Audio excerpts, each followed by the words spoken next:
नमस्ते। विचार क्रांति में आप सभी का हार्दिक हार्दिक अभिनंदन। असतो मां सद्गमया तमसो मां ज्योतिर्गमया मृत्युर्मा अमृतम गमया। इस वेद वाणी के साथ साथ हम अपने जीवन में असत से सत्य की ओर जाएं। हम अपने इस वेद वाणी के साथ साथ असत से सत्य की ओर जाएं। असतो मां सद्गमया तमसो मां ज्योतिर्गमया। तमस से ज्योति की ओर जाएं। हमारे जीवन में, हमारे इस शरीर में बहुत सारे तमस आ जाते हैं। हम तमस से घिर जाते हैं। तो भगवान से, प्रभु से, ईश्वर से हम प्रार्थना करते हैं कि प्रभु ऐसी हमें शक्ति देना कि हम तमस में ना जाएं।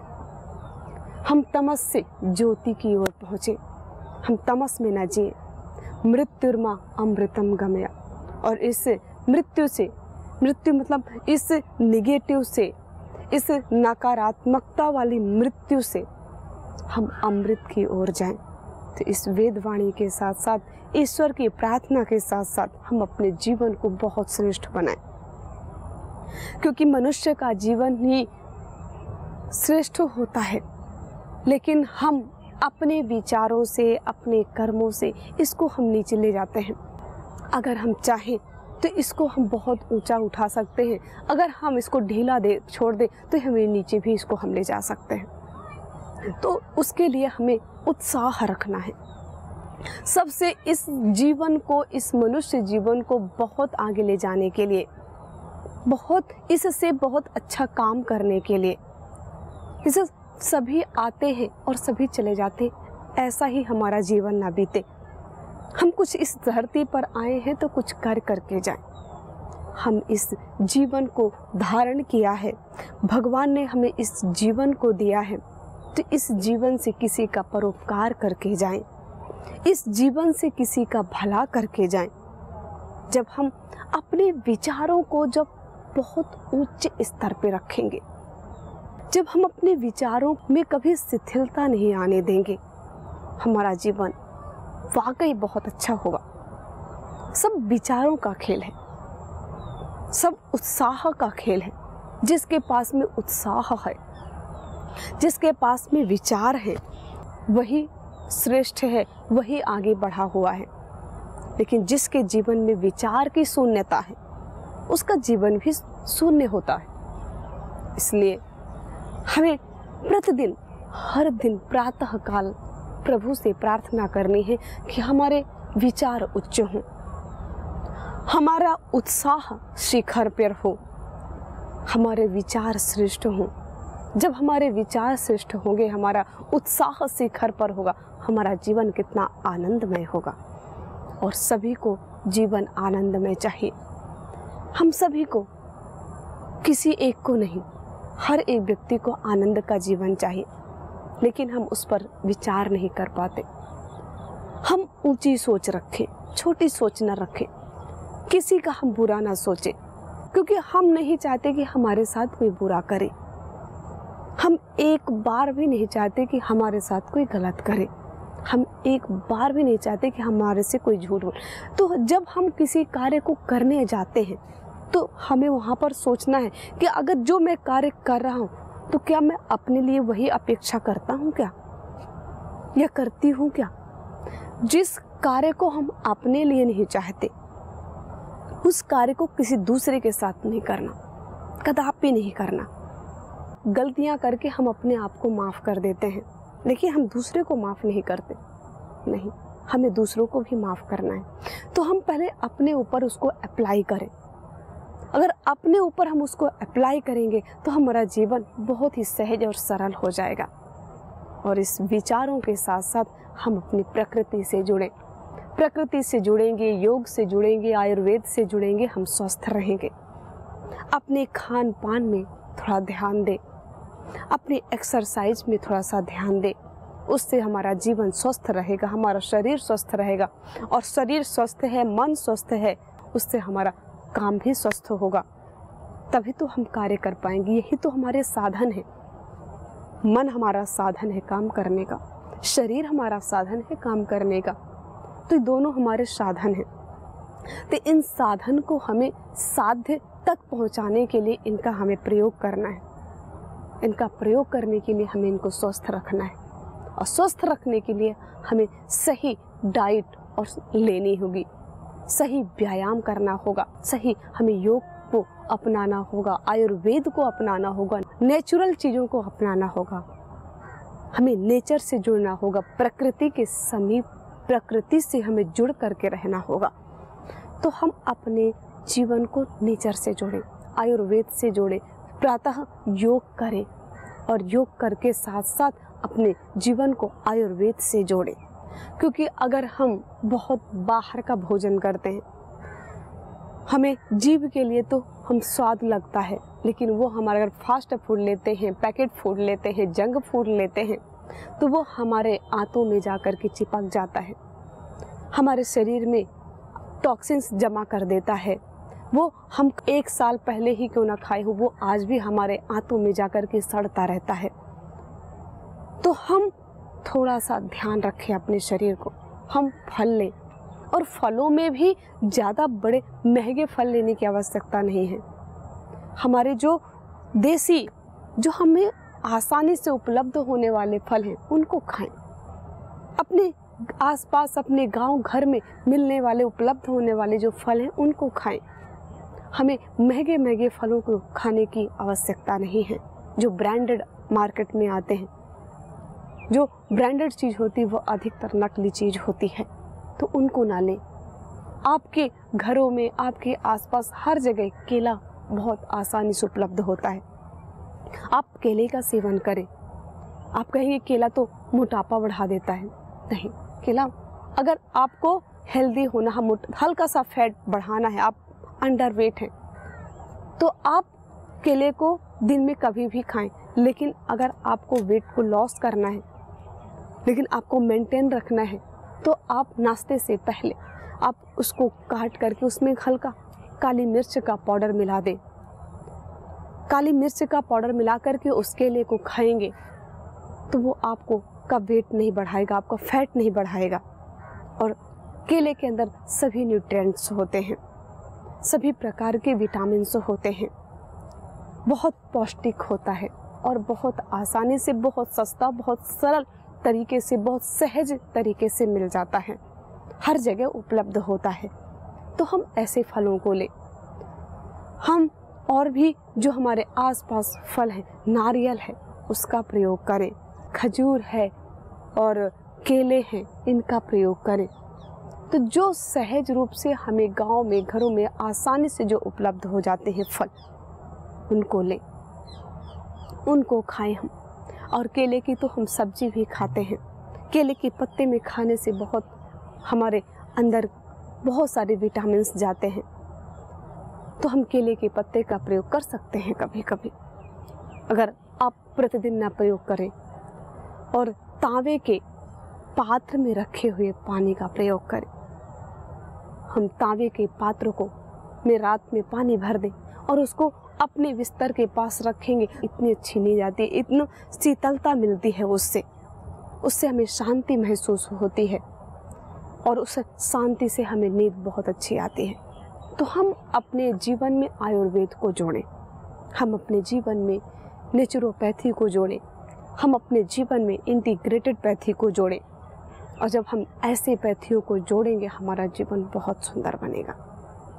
तो हम फलों का प्रयोग करें, सहज सरल हम तरल सब्जियों का प्रयोग करें, हरी सब्जियों का प्रयोग करें, ज़्यादा फास्ट फूड ना खाएं, ज़्यादा तली भुनी चीज़ों को ना खाएं, और अंदर की जमी हुई गंदगी को, अंदर की जमी हुई टॉक्सिन्स को निकालने के लिए एक बहुत ही सरल तरीका है जो आयुर्वेद के अनुसार है।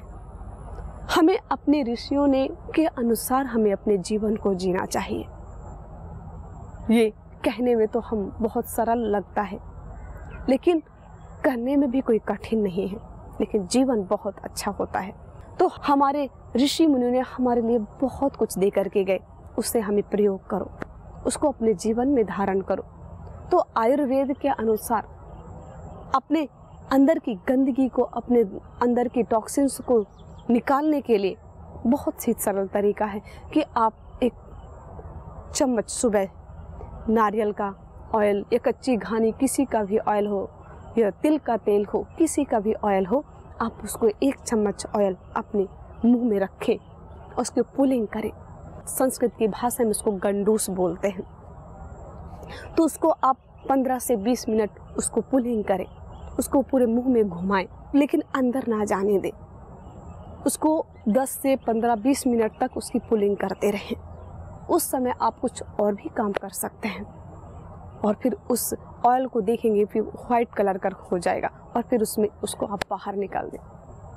आप सोचेंगे कि इससे कौन से टॉक्सिन्स निकलने वाले हैं, लेकिन नहीं, वो आपके अंदर के सारे टॉक्सिन्स वो खींच लेगा और वो आपके पूरी बॉडी को शुद्ध कर देगा। और भी बहुत सारे तरीके होते हैं, लेकिन एक बहुत सरल सा तरीका है जो आपकी बॉडी को बिल्कुल टॉक्सिन्स रहित कर देता है। अंदर के जितने भी टॉक्सिन्स जमे हुए वो सब कुछ बाहर निकाल देता है। आप डेली कर सकते हैं इसको, बहुत ही सरल तरीका है। और कभी कभी आप नींबू, शहद, पानी, हल्दी ले लें, हल्दी को हल्के गुनगुने पानी में मिला लें, उसमें हल्का सा नींबू या शहद मिला लीजिए, हल्का सा नमक मिला लीजिए और उसको आप सुबह प्रातःकाल पीजिए। वो आपके पेट को भी साफ करेगा, आपको एनर्जी भी देगा और आपके में गले में जमा हुआ कफ भी को भी दूर कर देगा। तो ये छोटे छोटे से नुस्खे हैं जो हम अपना सकते हैं सहज रूप से अपने घर में और इनको दूर कर सकते हैं अपने अंदर की बीमारियों को। और योग करें, प्राणायाम करें, थोड़ा सा रनिंग करें, थोड़ा सा दौड़ें, हम थोड़ा सा धूप में बैठें, थोड़ा सा मालिश करें। इससे हमारे जीवन को, हमारे शरीर को हमेशा स्वस्थ रखेंगे हम।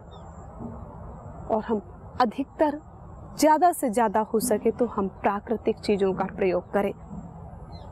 जब हम प्राकृतिक चीज़ों का प्रयोग करते हैं जो सहज और सरल रूप से होता है उसका प्रयोग करें। और ज़्यादा ड्राई फ्रूट्स, ज़्यादा महंगे पदार्थों को लेने की आवश्यकता नहीं है। आप जो बादाम है, मूंगफली है, आप मूंगफली, बादाम की जगह मूंगफली खा सकते हैं। आप उसका प्रयोग कीजिए, उससे भी आपको वही पोषण मिलेगा जो आपको बादाम में मिलेगा। अगर बादाम लेना भी है तो छोटे वाला जो बादाम, देसी बादाम आता है, उसका प्रयोग करें, वो बड़ा वाला नहीं। और जो भी ब्रांडेड चीज़ होती है, जो मार्केटिंग होती है, मार्केटिंग में तो कुछ भी किया जा सकता है। जो दिखावटी चीज़ होती है उस पर ना फंसे, ज़्यादा दिखावे भी ना पड़े, ज़्यादा जो आडंबर है, ढोंग, पाखंड है, उस पर ना पड़े। जो अधिकतर महर्षि दयानंद जी ने इस पाखंड को बहुत दूर किया था, इस पाखंड को जो फैला हुआ है उसको बहुत दूर किया था। लेकिन हम इस पाखंड में ना फंसे, हम इस पाखंड से बचें और हम थोड़ा सा अपने लेवल से हम अपनी बुद्धि का प्रयोग करें, हम साइंटिफिक चीज़ों का प्रयोग करें। और जब हम ऐसे अपने जीवन को, और सबसे जो महत्वपूर्ण हमारे जीवन में है वो है हमारे विचार, अपने विचारों को सही रखो। फिर चाहे आपको जो भी खाने को मिलता है, आप सहज और सरल रूप से टमाटर, जो घर में बने हुए पालक और जो चौलाई होती है, पालक होती है और टमाटर होते हैं, घर में जो तोरई इत्यादि होते हैं, आप इसी को बहुत ही सरल तरीके से आप इसको प्रयोग करें। आप इसी से आपको के सारे विटामिन्स, सारे न्यूट्रिएंट्स आपके शरीर को मिलेंगे और आप हमेशा स्वस्थ रहेंगे, खुश रहें। योग करें, प्रकृति से जुड़े, नेचर से जुड़े, आयुर्वेद से जुड़े और अपने जीवन को स्वस्थ बनाएं, अपने विचारों को स्वस्थ बनाएं। जब हम अपने विचारों को स्वस्थ रखेंगे हमारा जीवन भी बहुत स्वस्थ होगा और हम इस पाखंड से बचें। जब हम पाखंड से बचेंगे और जब हमारे अंदर एक उत्साह नामक बीज का प्रयोग करें, जब एक उत्साह नामक बीज जो होता है हमारे अंदर, वो हमारे जीवन को बहुत आगे लेके जाता है। उत्साह रखेंगे तो हमारा जीवन बहुत अच्छा होगा, उत्साह नहीं रखेंगे तो हमारा जीवन नीचे गिर जाता है। तो ये जो उत्साह नामक जो अपने अंदर का बीज है, इसको ना मिटने दें। हम बहुत सारे मोटिवेशनल स्पीकर को सुनते रहते हैं, बहुत सारी वीडियो देखते रहते हैं, बहुत हम अपने जीवन को, बहुत अपने समय को, शक्ति को हम दूसरी दिशा में लेके चले जाते हैं, समझ में नहीं पाते कि हम कर क्या रहे हैं। लेकिन जब उत्साह रहेगा और कुछ करने का जज्बा रहेगा, अपने आप को अगर एक राजा बनाना चाहते हो, अपने आप को एक महान बनाना चाहते हो, तो आपको गुलाम की तरह काम करना पड़ेगा। आप गुलाम की तरह काम करो अगर आपको राजा बनना है। लेकिन राजे की तरह आप थोड़े से भी सुख सुविधाओं को ढूंढने लग जाते हो तो आप नीचे चले जाते हो। जब भी आप इस शरीर को, इस मन को, इस बुद्धि को आप सुख की तरफ मोड़ेंगे, तभी वो आपको नीचे लेकर के जाएगा। इसको सुख नहीं, इसको सही काम में लगाना। जितनी इसको आराम की आवश्यकता है उतनी आराम दीजिए, उससे ज़्यादा नहीं। और जितना इस शरीर से, इस मन से, इस बुद्धि से कैसे काम लेंगे? पढ़ाई करके, बुद्धि से काम करके, बुद्धि का काम हो जाएगा। शरीर से हम हार्ड वर्क करके, अगर मन के बस में अगर हो गए तो मन तो कहीं पे भी ले जा करके हमें पटकेगा। तो थोड़ा सा अपने आप को टारगेट देना होता है, अपने आप को थोड़ा सा बांध करके रखना होता है। जैसे एक घोड़े को बांध करके रखा जाता है, उसको लगाम लगा करके रखा जाता है, तो मन भी हमारा घोड़े की ही तरह है। अगर इसको हम लगाम नहीं लगाएंगे तो भाग जाएगा। तो इसको हम लगाम लगा करके रखें इस पर। इस प्रकार एक घोड़े को हम लगाम से बांध के रखते हैं और फिर हमको जहाँ ले जाना चाहे वहाँ लेके जाते हैं। वैसे ही हम इस मन रूपी घोड़े को बांध करके रखो। और इसको सुख नहीं, इसको आनंद चाहिए। इसको सुख मत दो, इसको काम से आनंद दो, इसको पुरुषार्थ से आनंद दो। और इस शरीर को तो जितना निचोड़ोगे, जितना इससे काम करोगे, जितना इसको तपाओगे, उतना निखरेगा। और जितना निखरेगा उतना ही जीवन में आनंद मिलेगा। अगर आज आप इसको आराम देने लग गए तो ये रोगों से घिर जाएगा, विकारों से घिर जाएगा, नकारात्मकता से घिर जाएगा और आपका जीवन यूं ही बर्बाद हो जाएगा। तो हम समय के साथ समझदारी रखें, समय के साथ हम जागरूक हो जाएं। घास को सूख जाने के बाद अगर उसको पानी देंगे तो उसको कोई लाभ नहीं होगा। लेकिन अगर हमारा समय बीत गया, जैसे लोग भगवान की पूजा करते हैं, ईश्वर का सानिध्य ग्रहण करते हैं, उस उपासना करते हैं, भक्ति करते हैं, तो जो कुछ लोग जानते नहीं हैं वो कहने लग जाते हैं अभी समय नहीं है करने का, ये अभी बचपना है, ये अभी खाओ खेलो कूदो फिरो, ये अभी समय नहीं है भक्ति का, पूजा का, पाठ का, वो तो बाद का होता है। लेकिन यही गलत है। समय तो अभी ही है जब हमारे हाथ पर अच्छी प्रकार से चल रहे हैं, हमारी बुद्धि अच्छे प्रकार से निर्णय ले पा रही है, हमारा मन अच्छी प्रकार से काम कर पा रहा है, तो यही तो समय है कुछ करने का। लेकिन जब हमारे हाथ पैर लड़खड़ाने लग जाएंगे, जब हमारी जीभ लड़खड़ाने लग जाएगी, हम बोल नहीं पाएंगे, हमारा बुद्धि काम नहीं करेगी, हमारे सोचने की क्षमता क्षीण हो जाएगी, तब हम क्या करेंगे? तब तो हम कुछ नहीं कर सकते। इसलिए समय रहते हुए समझदारी रखें और समय के साथ साथ अपने जीवन को आगे बढ़ाएं। और अपने जीवन को आगे बढ़ाने में मैंने जैसे कहा कि एक बीज जो है वो उत्साह रूपी बीज है, उसको कभी ना मरने दें, उसको कभी ना गिरने दें, उसको कभी ना हटने दें। तो इस उत्साह रूपी बीज को अपने बना करके रखें, इस उत्साह को अपने जीवन में स्थान दें। उत्साह को स्थान देंगे, आपका जीवन बहुत अच्छा बनेगा। और प्रातः काल इस रोग से, क्योंकि आजकल हम बहुत सारे केमिकल वाले पदार्थों का प्रयोग करते हैं, बहुत सारे हम फल फूल भोजन लेते हैं, शुद्ध वायु भी हम नहीं ले पाते, तो इस कारण से हमें योग की शरण में रखना है। हम योग करेंगे, स्वस्थ रहेंगे। योग से, योग कहा गया है, भगवान श्री कृष्ण ने भी कहा है गीता में कि अर्जुन तुम योगी बनो, क्योंकि योगी सबसे महान होता है। तपस्विभ्यो अधिको योगी, ज्ञानिभ्योऽपि मतोऽधिकः, कर्मभ्यश्च अधिको योगी, तस्मात् योगी भव अर्जुना। भगवान श्री कृष्ण भी अर्जुन को योगी बनने की शिक्षा देते हैं कि हे अर्जुन, तुम योगी बनो। तपस्विभ्योऽधिको योगी, तपस्वियों में भी योगी सबसे महान है, जो अनेक प्रकार के तपस्या करते हैं। कोई जल की तपस्या करता है, जल में खड़े होकर के, कोई तप करता है अग्नि में खड़े होकर के, कोई धूप पे खड़े होकर के, कुछ भूखे रह करके, कुछ ठंड सह करके, बहुत सारी तपस्याएं होती हैं। तो भगवान श्री कृष्ण कहते हैं कि बहुत सारे तप करने वाले लोग होते हैं, लेकिन जो उन सभी तपस्वियों में भी जो श्रेष्ठ होता है वो योगी होता है। ऐसा भगवान श्री कृष्ण ने क्यों कहा? क्योंकि योग को कहा गया है समत्वम योग उच्यते।